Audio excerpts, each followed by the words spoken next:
नमस्कार, मैं आपकी दोस्त अंजलि।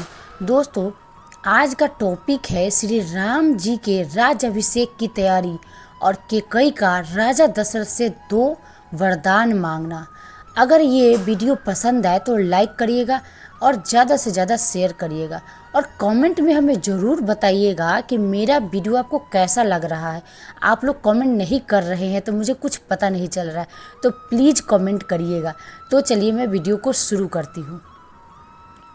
जब से श्री रामचंद्र जी विवाह करके घर आए तब से अयोध्या में नित्य नए मंगल हो रहे हैं और आनंद के बधावे बज रहे हैं। 14वें लोक रूपी बड़े भारी पर्वतों पर पुण्य रूपी मेघ सुख रूपी जल बरसा रहे हैं। रिद्धि सिद्धि और संपत्ति रूपी सुहावनी नदियाँ उमड़ उमड़ कर अयोध्या रूपी समुद्र में आ मिली।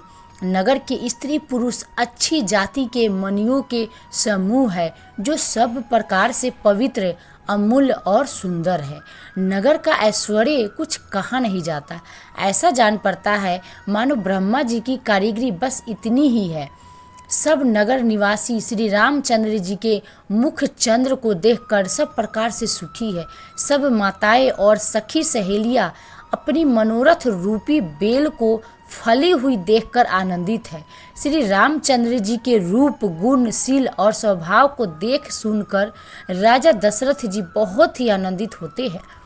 सबके हृदय में ऐसी अभिलाषा है और सब महादेव जी को मनाकर प्रार्थना करके कहते हैं कि राजा अपने जीते जी श्री रामचंद्र जी को युवराज पद दे दे। एक समय रघुकुल के राजा दशरथ जी अपने सारे समाज सहित राज्यसभा में विराजमान थे। महाराज समस्त पुण्यों की मूर्ति है। उन्हें श्री रामचंद्र जी का सुंदर यश सुनकर अत्यंत आनंद हो रहा है। सब राजा उनकी कृपा चाहते हैं और लोकपालगण उनके रुख को रखते हुए प्रीति करते हैं। पृथ्वी, आकाश, पाताल तीनों भुवनों में और भूत, भविष्य, वर्तमान तीनों कालों में दशरथ जी के समान बड़भागी और कोई नहीं है। मंगलों के मूल श्री रामचंद्र जी जिनके पुत्र हैं, उनके लिए जो कुछ कहा जाए सब थोड़ा है। जो लोग गुरु के चरणों की रज को मस्तक पर धारण करते हैं वे मानो समस्त ऐश्वर्य को अपने वश में कर लेते हैं। इसका अनुभव मेरे समान दूसरे किसी ने नहीं किया। आपकी पवित्र चरण रज की पूजा करके मैंने सब कुछ पा लिया। अब मेरे मन में एक ही अभिलाषा है, हे नाथ, वह भी आप ही के अनुग्रह से पूरी होगी। राजा का सहज प्रेम देखकर मुनि ने प्रसन्न होकर कहा, नरेश, आज्ञा दीजिए। हे राजन, आपका नाम और यश की संपूर्ण मनचाही वस्तुओं को देने वाला है। हे राजाओं के मुकुट मणि, आपके मन की अभिलाषा फल का अनुगमन करती है। आप अपने जी में गुरु जी को सब प्रकार से प्रसन्न जानकर हर्षित होकर राजा कोमल वाणी से बोले, हे नाथ, श्री रामचंद्र जी को युवराज कीजिए। कृपा करके कहिए तो तैयारी की जाए। मेरे जीते जी यह आनंद उत्सव हो जाए जिससे सब लोग अपने नेत्रों का लाभ प्राप्त करें। प्रभु के प्रसाद से शिव जी ने सब कुछ निबाह दिया। केवल यही एक लालसा मन में रह गई है। इस लालसा के पूर्ण हो जाने पर फिर सोच नहीं, शरीर रहे या चला जाए, जिससे मुझे पीछे पछतावा न हो। दशरथ जी ने मंगल और आनंद के मूल सुंदर वचन सुनकर मुनि मन में बहुत प्रसन्न हुए। वशिष्ठ जी ने कहा, हे राजन, सुनिए, जिनसे विमुख होकर लोग पछताते हैं और जिनके भजन बिना जी की जलन नहीं जाती, वही स्वामी श्री राम जी आपके पुत्र हुए हैं, जो पवित्र प्रेम के अनुगामी है। हे राजन, अब देर न कीजिए, शीघ्र सब सामान सजाइए। शुभ दिन और सुंदर मंगल तभी है जब श्री रामचंद्र जी युवराज हो जाए। राजा आनंदित होकर महल में आए और उन्होंने सेवकों को तथा मंत्री सुमंत्र को बुलवाया। उन लोगों ने जय जीव कहकर सिर नवाए।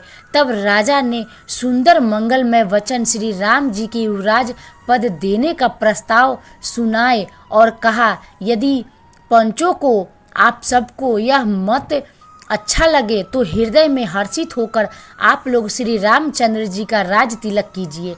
इस प्रिय वाणी को सुनते ही मंत्री ऐसे आनंदित हुए मानो उनके मनोरथ रूपी पौधे पर पानी पड़ गया हो। मंत्री हाथ जोड़कर विनती करते हैं कि हे जगतपति, आप करोड़ों वर्ष जिए, आपने जगत भर का मंगल करने वाला भला काम सोचा है।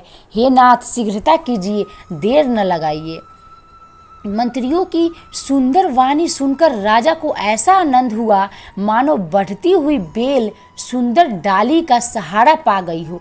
राजा ने कहा, श्री रामचंद्र जी के राज अभिषेक के लिए मुनिराज वशिष्ठ जी की जो आज्ञा हो, आप लोग वही सब तुरंत करें।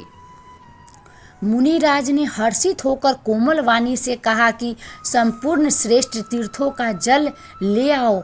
फिर उन्होंने औषधि, मूल, फूल, फल और पत्र आदि अनेकों मांगलिक वस्तुओं के नाम गिनकर बताए।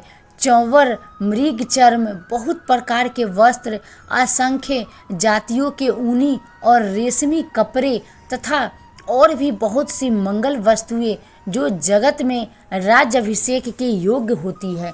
मुनि ने वेदों में कहा हुआ सब निधान बताकर कहा, नगर में बहुत से मंडल सजाओ, फलों समेत आम, सुपारी और केले के वृक्ष नगर की गलियों में चारों ओर रोप दो।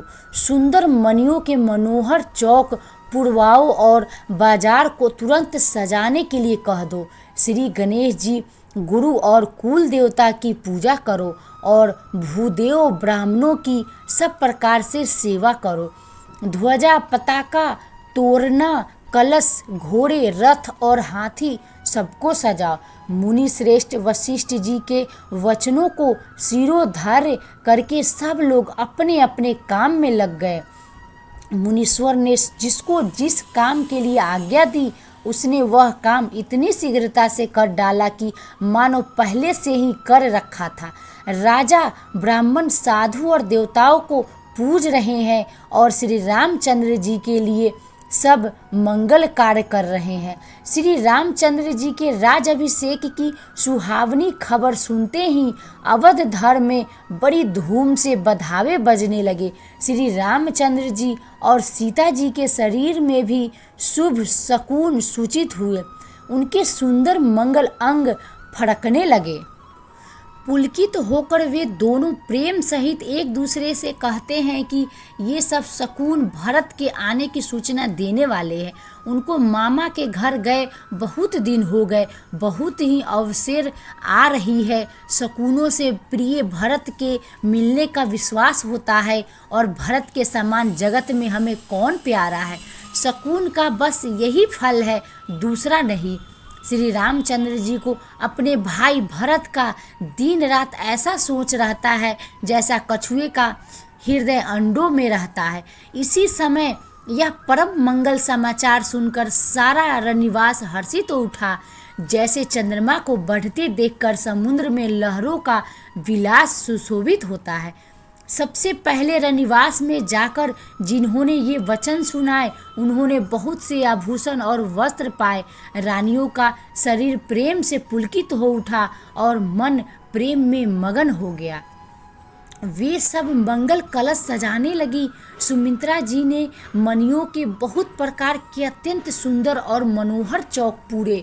आनंद में मग्न हुई श्री रामचंद्र जी की माता कौशल्या जी ने ब्राह्मणों को बुलाकर बहुत दान दिए। उन्होंने ग्राम देवियों, देवताओं और नागों की पूजा की और फिर बलि भेंट देने को कहा और प्रार्थना की कि जिस प्रकार से श्री रामचंद्र जी का कल्याण हो, दया करके वही वरदान दीजिए।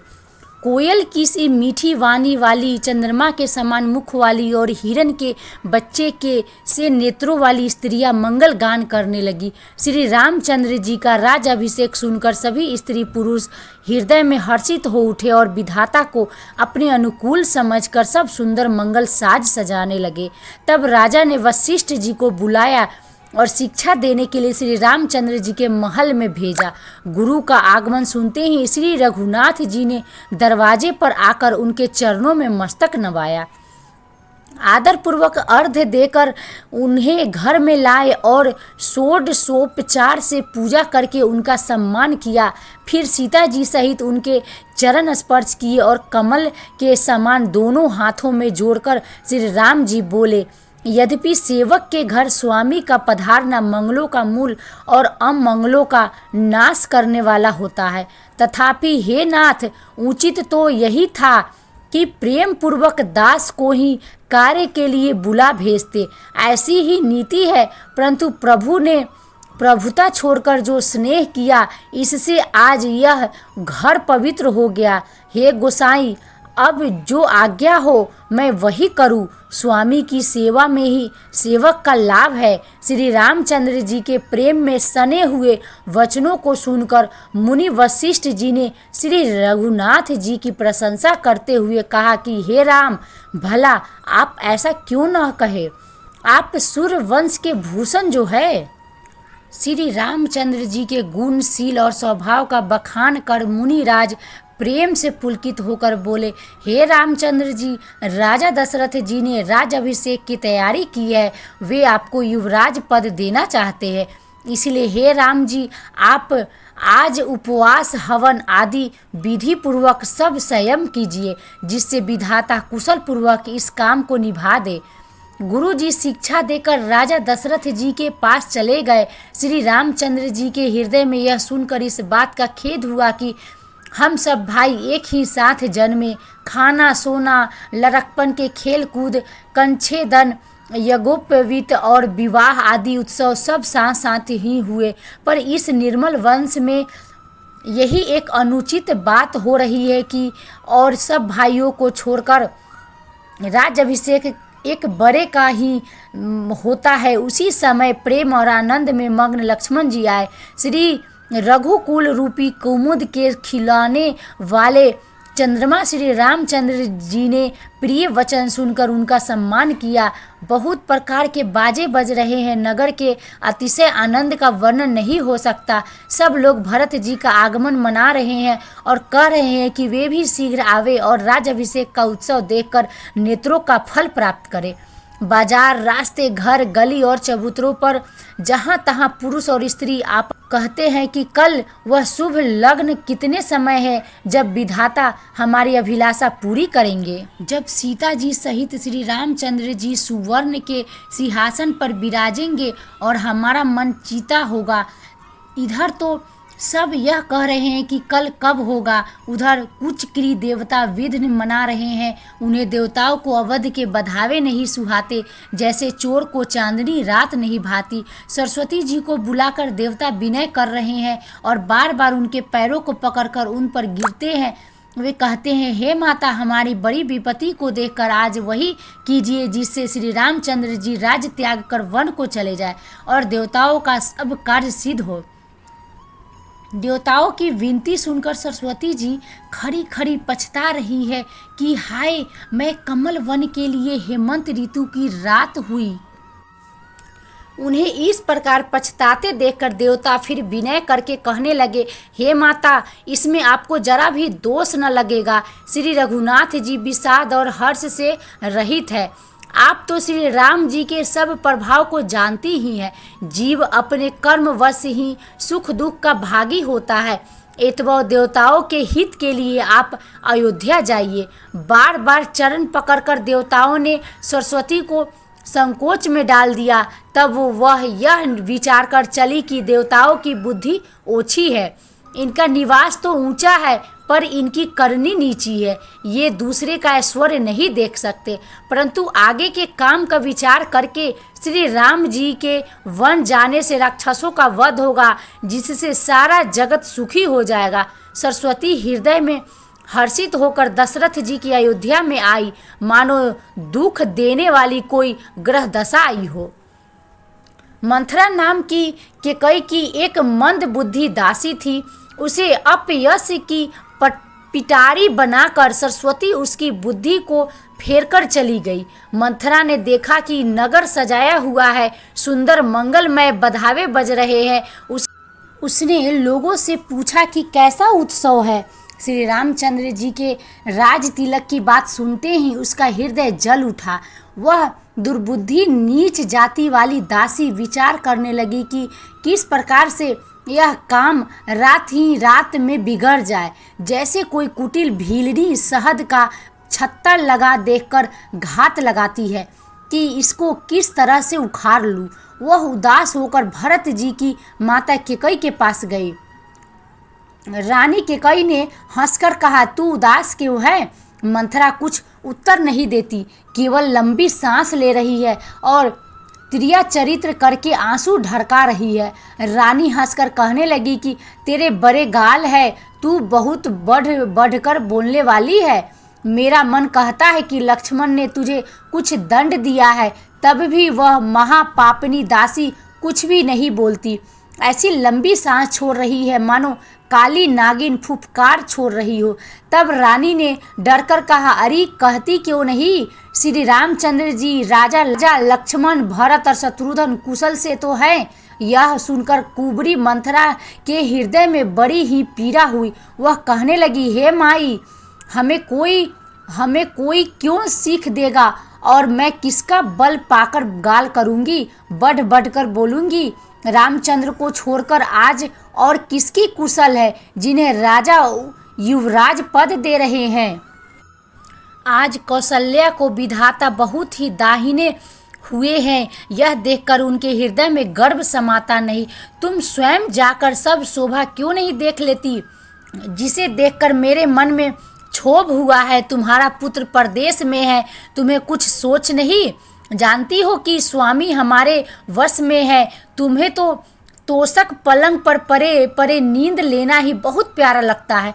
राजा की कपट भरी चतुराई तुम नहीं देखती। मंथरा के प्रिय वचन सुनकर किंतु उसको मन की मैली जानकर रानी डांटकर बोली, बस अब चुप रह, घर फोड़ी कहीं की। जो फिर कभी ऐसा कहा तो तेरी जीभ पकड़कर निकलवा लूंगी। कानों, लंगड़ों और कुबरों को कुटिल और कुचाली जानना चाहिए, उनमें भी स्त्री और खासकर दासी। इतना कहकर भरत जी की माता केकई मुस्कुरा दी और फिर बोली, हे प्रिय वचन कहने वाली मंथरा, मैंने तुझको यह सीख दी है, तुझ पर स्वप्न में भी क्रोध नहीं है। सुंदर मंगलदायक शुभ दिन वही होगा जिस दिन तेरा कहना सत्य होगा। बड़ा भाई स्वामी और छोटा भाई सेवक होता है, यह सूर्यवंश की सुहावनी रीति ही है। यदि सचमुच कल ही श्री राम का तिलक है तो हे सखी, तेरे मन को अच्छी लगे वही वस्तु मांग ले, मैं दूंगी। राम को सहज स्वभाव से सब माताएं कौशल्या के समान ही प्यारी है।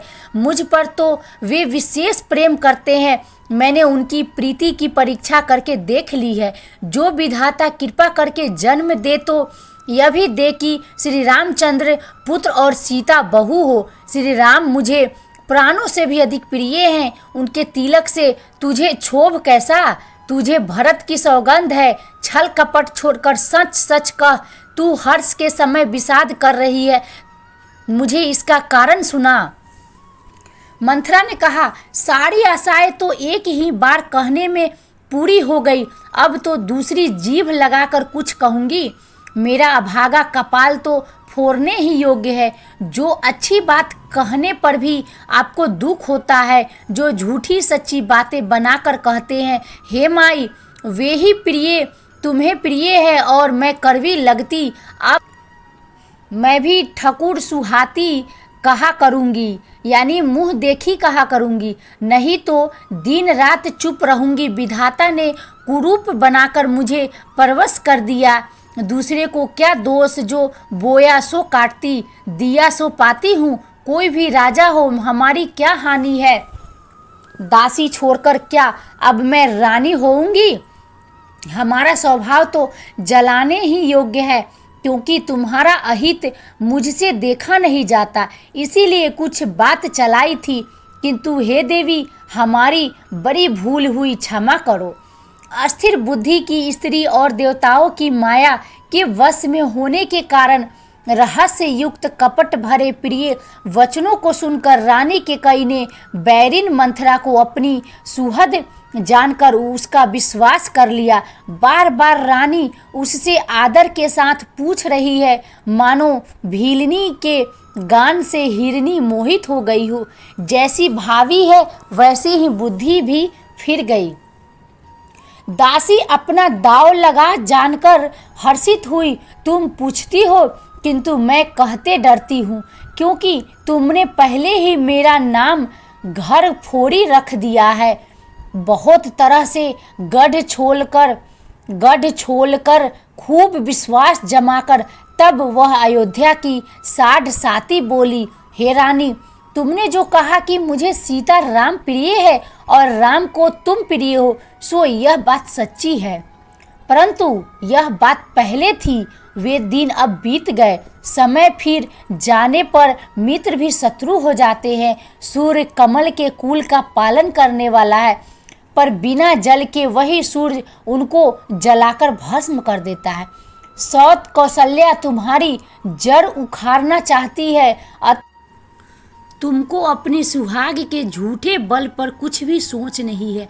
राजा को अपने वश में जानती हो, किंतु राजा मन के मैले और मुंह के मीठे हैं और आपका सीधा स्वभाव है। राम की माता कौशल्या बड़ी चतुर और गंभीर है। उसने मौका पाकर अपनी बात बना ली। राजा ने जो भरत को ननिहाल भेज दिया, उसमें आप बस राम की माता की ही सलाह समझिए। कौशल्या समझती है कि और सब सौतें तो मेरी अच्छी तरह सेवा करती है। एक भरत की माँ पति के बल पर गर्वित रहती है। इसी से हे माई कौशल्या को तुम बहुत ही खटक रही हो, किंतु वह कपट करने में चतुर है, अतः उसके हृदय का भाव जानने में नहीं आता। राजा का तुम पर विशेष प्रेम है। कौशल्या सौत के स्वभाव से उसे देख नहीं सकती, इसीलिए उसने जाल रचकर राजा को अपने वश में करके भरत की अनुपस्थिति में राम के राज तिलक के लिए लगन निश्चय करा लिया। राम को तिलक हो यह कुल रघुकुल के उचित ही है और यह बात सभी को सुहाती है और मुझे तो बहुत ही अच्छी लगती है, परंतु मुझे तो आगे की बात विचार कर डर लगता है। देव उलटकर इसका फल उसी कौशल्या को दे। इस तरह करोड़ों कुटिलपन की बातें गढ़ छोलकर मंथरा ने केकई को उल्टा सीधा समझा दिया और सैकड़ों सौतों की कहानियां इस प्रकार कही जिस प्रकार विरोध बढ़े। होनहार वश केकई के मन में विश्वास हो गया। रानी फिर सौगंध दिलाकर पूछने लगी। मंथरा बोली, क्या पूछती हो? अरे तुमने अब भी नहीं समझा, अपने भले बुरे को तो पशु भी पहचान लेते हैं। पूरा पखवाड़ा बीत गया, सामान सजते और तुमने खबर पाई है। आज मुझसे मैं तुम्हारे राज में खाती पहनती हूँ, इसीलिए सच कहने में मुझे कोई दोष नहीं है। यदि मैं कुछ बनाकर झूठ कहती होऊंगी तो विधाता मुझे दंड देगा। यदि कल राम का राज तिलक हो गया तो समझ रखना कि तुम्हारे लिए विधाता ने विपत्ति का बीज बो दिया। मैं यह बात लकीर खींचकर बलपूर्वक कहती हूँ कि हे धामिनी, तुम तो अब दूध की मक्खी हो गई। जो पुत्र सहित कौशल्या की चाकरी बजाओगी तो घर में रह सकोगी। कद्दू ने बिनता को दुख दिया था, तुम्हें कौशल्या देगी। भरत कारागार का सेवन करेंगे और लक्ष्मण राम के नायब होंगे। कि कई मंथरा की कड़वी वाणी सुनते ही डर कर सूख गई। कुछ बोल नहीं सकती, शरीर में पसीना हो आया और वह केले की तरह कांपने लगी। तब मंथरा ने अपनी जीभ दांतों तले दबाई। फिर कपट की करोड़ों कहानियां कह कह कर उसने रानी को खूब समझाया कि धीरज रखो। कि कई का भाग्य पलट गया, उसे कुचाल प्यारी लगी। वह बगुली को हंसनी मानकर उसकी सराहना करने लगी। कि कई ने कहा, मंथरा सुन, तेरी बात सत्य है। मेरी दाहिनी आंख नित्य फड़का करती है। मैं प्रतिदिन रात को बुरे स्वप्न देखती हूँ, किंतु अपने अज्ञानवश तुझसे कहती नहीं। सखी क्या करूं, मेरा तो सीधा स्वभाव है। मैं दाया बाया कुछ भी नहीं जानती। अपनी चलते मैंने आज तक कभी किसी का बुरा नहीं किया, फिर न जाने किस पाप से देव ने मुझे एक ही साथ यह दुख दिया। मैं भले ही नैहर जाकर वहीं जीवन बिता दूंगी, पर जीते जी सौत की चाकरी नहीं करूंगी। देव जिसको शत्रु के वश में रखकर जिलाता है, उसके लिए तो जीने की अपेक्षा मरना ही अच्छा है। रानी ने बहुत प्रकार के दीन वचन कहे। उन्हें सुनकर कुबरी ने तिरिया चरित्र फैलाया। वह बोली, तुम मन में ग्लानि मानकर ऐसा क्यों कह रही हो? तुम्हारा सुख सुहाग दिन दिन दूना होगा। जिसने तुम्हारी बुराई चाही है, वही परिणाम में यह बुराई रूप फल पाएगी। हे स्वामिनी, मैंने जब से यह कुमत सुना है, तब से मुझे न तो दिन में कुछ भूख लगती है और न रात में नींद ही आती है। मैंने ज्योतिषियों से पूछा तो उन्होंने रेखा खींचकर कहा कि भरत राजा होंगे। यह सत्य बात है। हे भामिनी, तुम करो तो उपाय मैं बताऊं। राजा तुम्हारी सेवा के वश में है ही। कैकेयी ने कहा, मैं तेरे कहने से कुएं में गिर सकती हूँ, पुत्र और पति को छोड़ सकती हूँ। जब तू मेरा बड़ा भारी दुख देखकर कुछ कहती है, तो भला मैं अपने हित के लिए उसे क्यों न करूँगी। दासी कहती है, हे स्वामिनी, तुमने मुझको एक कथा कही थी, उसकी याद है कि नहीं? तुम्हारे 2 वरदान राजा के पास धरोहर है। आज तुम्हें राजा से मांगकर अपनी छाती ठंडी करो। पुत्र को राज और राम को वनवास दो और सौत का सारा आनंद तुम ले लो। जब राजा राम की सौगंध खा ले, तब वर मांगना, जिससे वचन न टलने पाए। आज की रात बीत गई तो काम बिगड़ जाएगा। मेरी बात को हृदय से प्रिय समझना। पापिनी मंथरा ने बड़ी बुरी घात लगाकर कहा, कोप भवन में जाओ, सब काम बड़ी सावधानी से बनाना। राजा का सहसा विश्वास कर लेना। कुबरी को रानी ने प्राणों के समान प्रिय समझकर बार बार उसकी बड़ी बुद्धि का बखान किया और बोली, संसार में मेरा तेरे समान हितकारी और कोई नहीं है। तू मुझ बही जाती हुई के लिए सहारा हुई है। यदि विधाता कल मेरा मनोरथ पूरा कर दे तो हे सखी, मैं तुझे आंखों की पुतली बना लूं। इस प्रकार दासी को बहुत तरह से आदर देकर कैकेयी कोप भवन में चली गई। विपत्ति बीज है, दासी वर्षा ऋतु है। कैकेयी की कुबुद्धि उस बीज के बोने के लिए जमीन हो गई। उसमें कपट रूपी जल पाकर अंकुर फूट निकला। दोनों वरदान उस अंकुर के 2 पत्ते हैं और अंत में इसके दुख रूपी फल होगा। कैकेयी कोप का सब साज सजकर कोप भवन में जा सोई। राज करती हुई वह अपनी दुष्ट बुद्धि से नष्ट हो गई। राजमहल और नगर में धूम धाम मच रही है। इस कुचाल को कोई नहीं जानता। बड़े ही आनंदित होकर नगर के सब स्त्री पुरुष शुभ मंगलचार के साज सज रहे हैं। कोई भीतर जाता है, कोई बाहर निकलता है। राजद्वार में बड़ी भीड़ हो रही है। श्री रामचंद्र जी के बाल सखा राज तिलक का समाचार सुनकर हृदय में हर्षित होते हैं। वे 10-5 मिलकर श्री रामचंद्र जी के पास जाते हैं। प्रेम पहचान कर प्रभु श्री रामचंद्र जी उनका आदर करते हैं और कोमल वाणी से कुशल प्रेम पूछते हैं। अपने प्रिय सखा श्री रामचंद्र जी की आज्ञा पाकर वे आपस में एक दूसरे से श्री रामचंद्र जी की बड़ाई करते हुए घर लौटते हैं और कहते हैं, संसार में श्री राम जी के समान शील और स्नेह को निभाने वाला कौन है। भगवान हमें यही दे कि हम अपने कर्मवश भ्रमते हुए जिस जिस योनि में जन्मे वहाँ वहाँ हम तो सेवक और वे सीतापति श्री रामचंद्र जी हमारे स्वामी हो। यह नाता अंत तक निभ जाए। नगर में सबकी ऐसी ही अभिलाषा है, परंतु कैकेयी के हृदय में बड़ी जलन हो रही है। कुसंगति पाकर कौन नष्ट नहीं होता। नीच के मत के अनुसार चलने से चतुराई नहीं रह जाती। संध्या के समय राजा दशरथ आनंद के साथ कैकेयी के महल में गए। मानो साक्षात स्नेह ही शरीर धारण कर निष्ठुरता के पास गया हो। कोप भवन का नाम सुनकर राजा सहम गए। डर के मारे उनका पांव आगे को नहीं पड़ता। स्वयं देवराज इंद्र जिनकी भुजाओं के बल पर बसता है और संपूर्ण राजा लोग जिनका रुख देखते रहते हैं, वही राजा दशरथ स्त्री का क्रोध सुनकर सूख गए। कामदेव का प्रताप और महिमा तो देखिए, जो त्रिशूल वज्र और तलवार आदि की चोट अपने अंगों पर सहने वाले हैं, वे रतिनाथ कामदेव के पुष्प बाण से मारे गए। राजा डरते डरते अपनी प्यारी केकई के पास गए, जिसकी दशा देखकर उन्हें बड़ा ही दुख हुआ।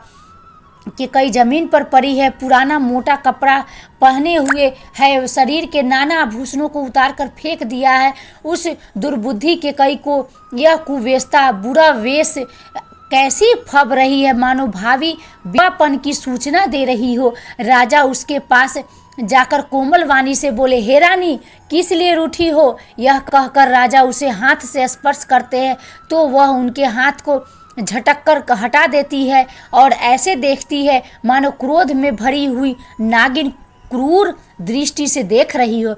दोनों वरदानों की वासनाएं उस नागिन की 2 जीभें और दोनों वरदान दांत है। वह काटने के लिए मर्म स्थान देख रही है। राजा दशरथ होनहार के वश में होकर इसे कामदेव की क्रीड़ा ही समझ रहे हैं। राजा बार बार कह रहे हैं, हे सुमुखी, हे सुलोचनी, हे कोकिलबयनी, हे गजगामिनी, मुझे अपने क्रोध का कारण तो सुना। हे प्रिय, किसने तेरा अनिष्ट किया? किसके 2 सिर है? यमराज किसको लेना चाहता है? कह, किस कंगाल को राजा कर दूं या किस राजा को देश से निकाल दूं? तेरा शत्रु अमर देवता भी हो तो उसे भी मार सकता हूँ। बेचारे कीड़े मकोड़े सरीखे नर नारी तो चीज ही क्या है। हे सुंदरी, तू तो मेरा स्वभाव जानती है कि मेरा मन सदा तेरे मुख रूपी चंद्रमा का चकोर है। हे प्रिय, मेरी प्रजा, कुटुंबी, सवस्त्र, संपत्ति, पुत्र, यहाँ तक कि मेरे प्राण भी, ये सब तेरे वश में है। यदि मैं तुझसे कुछ कपट करके कहता हूँ तो हे भामिनी, मुझे 100 बार राम की सौगंध है, तू हंसकर अपनी मनचाही बात मांग ले और अपने मनोहर अंगों को आभूषणों से सजा।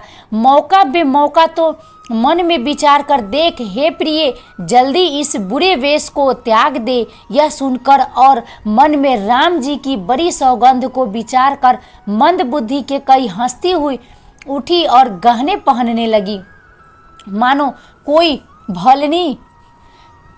कोई भीलनी मृग को देखकर फंदा तैयार कर रही हो। अपने जी में केकई को सुहद जानकर राजा दशरथ जी प्रेम से पुलकित होकर कोमल और सुंदर वाणी से फिर बोले, हे भामिनी, तेरा मन चिता हो गया। नगर में घर घर आनंद के बधावे बज रहे हैं। मैं कल ही राम को युवराज पद दे रहा हूँ, इसलिए हे सुनयनी, तू मंगल साज सज। यह सुनते ही उसका कठोर हृदय दलक उठा, मानो पका हुआ बाल तोड़ छू गया हो। ऐसी भारी पीड़ा को भी उसने हंसकर छिपा लिया, जैसे चोर की स्त्री प्रकट होकर नहीं रोती। राजा उसकी कपट चतुराई को नहीं लख रहे हैं, क्योंकि वह करोड़ों कुटिलों की शिरोमणि गुरु मंथरा की पढ़ाई हुई है। यद्यपि राजा नीति में निपुण है, परंतु तिर्या चरित्र अथाह समुद्र है। फिर वह कपट युक्त प्रेम बढ़ाकर नेत्र और मुंह मोड़कर हंसती हुई बोली, हे प्रियतम, आप मांग मांग तो कहा करते हैं, पर देते लेते कुछ भी नहीं। आपने 2 वरदान देने को कहा था, उनके भी मिलने में संदेह है। राजा ने हंसकर कहा कि अब मैं तुम्हारा मर्म समझा। मान करना तुम्हें परम प्रिय है। तुमने उन वरों को थाती धरोहर रखकर फिर कभी मांगा ही नहीं, और मेरा भूलने का स्वभाव होने से मुझे भी वह प्रसंग याद नहीं रहा। मुझे झूठ मूठ दोष मत दो, चाहे 2 के बदले 4 मांग लो। रघुकुल में सदा से ही यही रीति चली आई है कि प्राण भले ही चले जाए पर वचन नहीं जाता। असत्य के समान पापों का समूह भी नहीं है। क्या करोड़ों घुंघचिया मिलकर भी कहीं पहाड़ के समान हो सकती है? सत्य ही समस्त उत्तम सुकृतों की जड़ है। यह बात वेद पुराणों में प्रसिद्ध है और मनु जी ने भी यही कहा है। उस पर मेरे द्वारा श्री राम जी की शपथ करने में आ गए।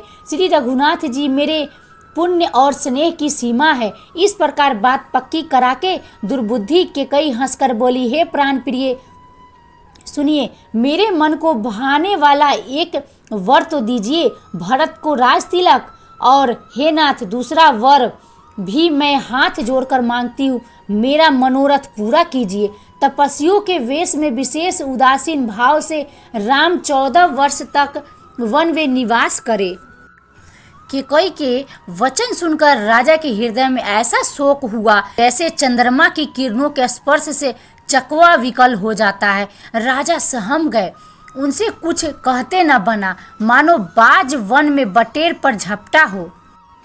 राजा का रंग बिल्कुल उड़ गया, मानो तार के पेड़ को बिजली ने मारा हो। माथे पर हाथ रखकर दोनों नेत्र बंद करके राजा ऐसे सोच करने लगे मानो साक्षात सोच ही शरीर धारण कर सोच कर रहा हो। वे सोचते हैं, हाय मेरा मनोरथ रूपी कल्प वृक्ष फूल चुका था, परंतु फलते समय केकई ने हथिनी की तरह उसे जड़ समेत उखाड़ कर नष्ट कर डाला। केकई ने अयोध्या को उजाड़ कर दिया और विपत्ति की अचल नींव डाल दी। किस अवसर पर क्या हो गया, स्त्री का विश्वास करके मैं वैसे ही मारा गया जैसे योग की सिद्धि रूपी फल मिलने के समय योगी को अविद्या नष्ट कर देती है। इस प्रकार राजा मन ही मन छींक खड़े हैं। राजा का ऐसा बुरा हाल देखकर दुर्बुद्धि के कई मन में बुरी तरह से क्रोधित हुई और बोली, क्या भरत आपके पुत्र नहीं है? क्या मुझे आप दाम देकर खरीद लाए हैं? जो मेरा वचन सुनते ही आपको बाण सा लगा, तो आप सोच समझकर बात क्यों नहीं करते? उत्तर दीजिए, हाँ कीजिए, नहीं तो ना ही कर दीजिए। आप रघुवंश में सत्य प्रतिज्ञा वाले हैं, आपने ही वर देने को कहा था, अब भले ही न दीजिए, सत्य को छोड़ दीजिए और जगत में अपयश लीजिए। सत्य की बड़ी सराहना करके वर देने को कहा था, समझा था कि यह चबेना ही मांग लेगी। राजा शिबी, दर्धीसी और बलि ने जो कहा, शरीर और धन त्याग कर भी उन्होंने अपने वचन की प्रतिज्ञा को निभाया।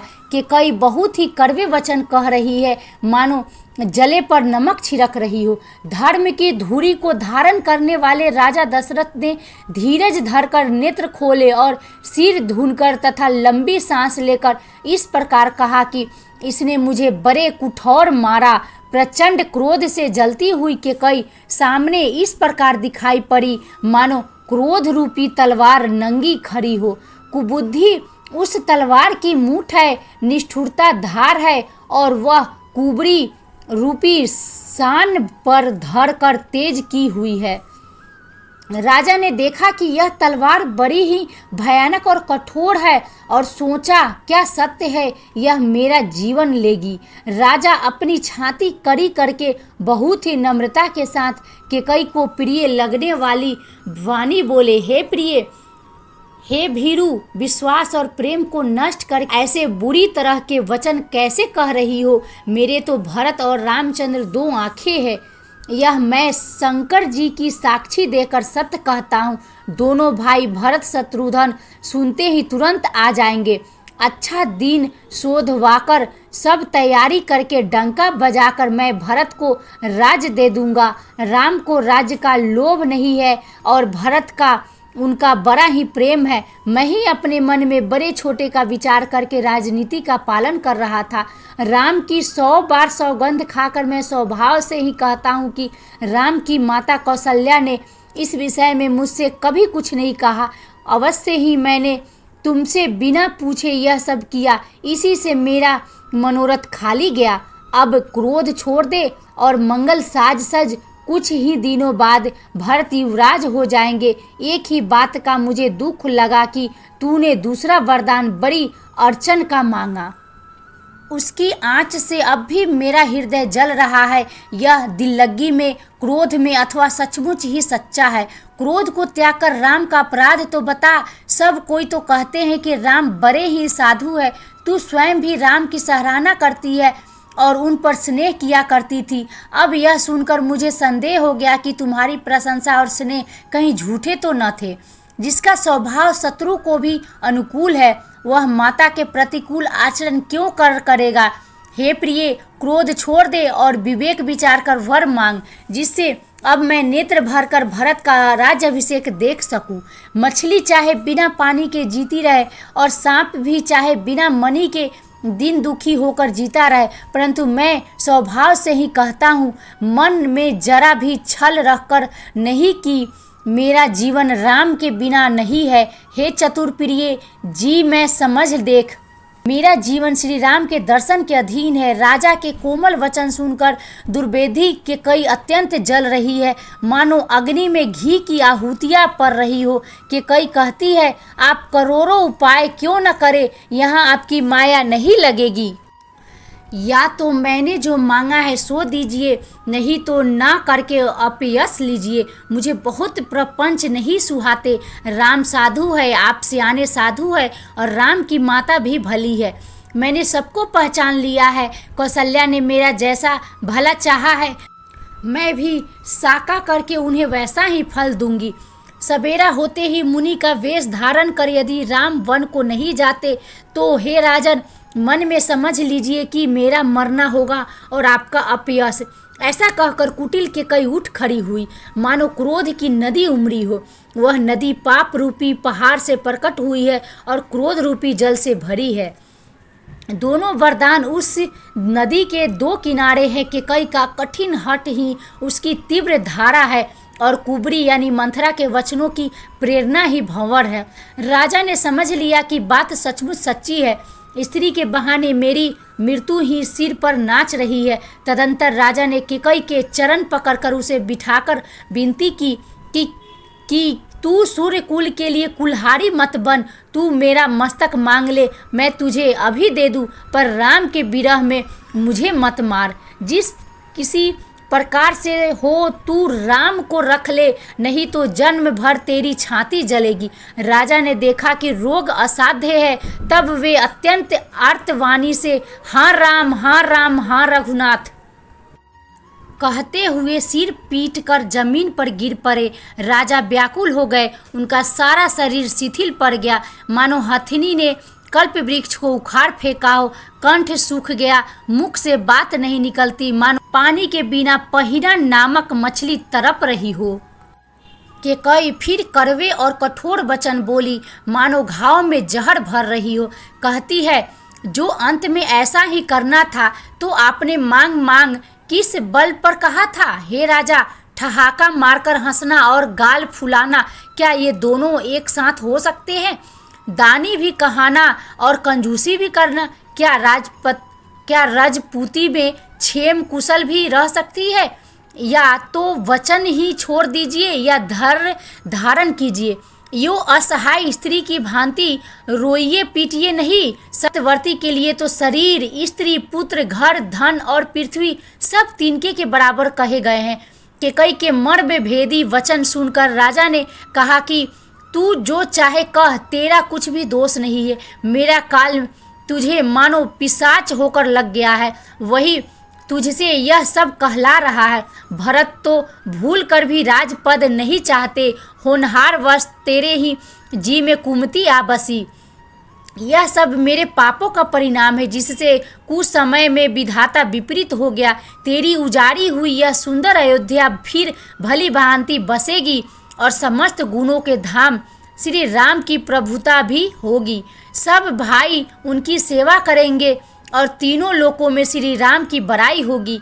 केवल तेरा कलंक और मेरा पछतावा मरने पर भी नहीं मिटेगा, यह किसी तरह नहीं जाएगा। अब तुझे जो अच्छा लगे वही कर, मुंह छिपाकर मेरी आंखों की ओट जा बैठ।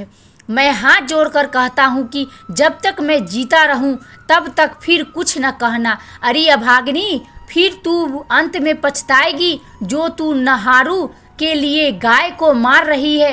राजा करोड़ों प्रकार से बहुत तरह से समझाकर और यह कहकर कि तू क्यों सर्वनाश कर रही है, पृथ्वी पर गिरे पड़े, पर कपट करने में चतुर के कई कुछ बोलती नहीं, मानो मौन होकर मसान जगा रही हो। राजा राम राम रट रहे हैं और ऐसे व्याकुल है जैसे कोई पक्षी पंख के बिना बेहाल हो। वे अपने हृदय में मनाते हैं कि सवेरा न हो और कोई जाकर श्री रामचंद्र जी से यह बात न कहे कि हे रघुकुल के गुरु सूर्य भगवान, आप अपना उदय न करें। अयोध्या को बेहाल देखकर आपके हृदय में बड़ी पीड़ा होगी। राजा की प्रीति और केकई की निष्ठुरता दोनों को ब्रह्मा ने सीमा तक रचकर बनाया है। विलाप करते करते ही राजा को सवेरा हो गया। राजद्वार पर वीणा, बांसुरी और शंख की ध्वनि होने लगी। भाट लोग विरदावली पढ़ रहे हैं और गवैये गुणों का गान कर रहे हैं। सुनने पर राजा को वे बाण जैसे लगते हैं। राजा को ये सब मंगल साज कैसे नहीं सुहा रहे हैं, जैसे पति के साथ सती होने वाली स्त्री को आभूषण। श्री रामचंद्र जी के दर्शन की लालसा और उत्साह के कारण उस रात्रि में किसी को भी नींद नहीं आई। दोस्तों, आई होप ये वीडियो पसंद आई होगी। अगर वीडियो पसंद है तो लाइक करें और कमेंट में हमें ज़रूर बताइए कि आपको कैसा लग रहा है मेरा वीडियो, और ज़्यादा से ज़्यादा शेयर करें। और इस वीडियो में जो भी गलती हुआ होगा तो उसके लिए मुझे क्षमा कर दीजिए। तब तक के लिए जय श्री राम, जय श्री राम, जय श्री राम, जय श्री राम, जय श्री राम।